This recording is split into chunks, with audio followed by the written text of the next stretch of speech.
अस्सलाम वालेकुम नाज़रीन, आज डिस्ट्रिक्ट कोरंगी में ये बहुत बड़ी धूप होने के बावजूद ट्रैफिक पुलिस KIA SO हाजी हनीफ साहब अपने पुलिस एहलकारों के साथ अपनी ड्यूटी सरेआम दे रहा है और रोज़े में।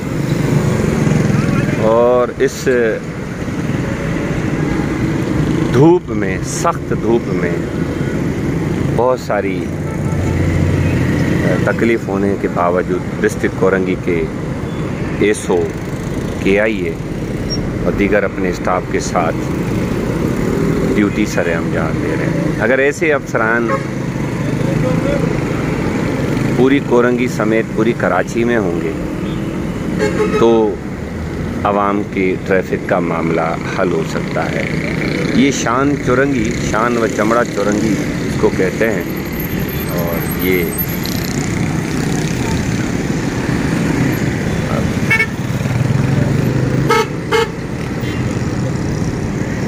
आला हकाम को चाहिए कि जो प्रोफेशनल और आवाम की खिदमत सर अंजाम दे रहे हैं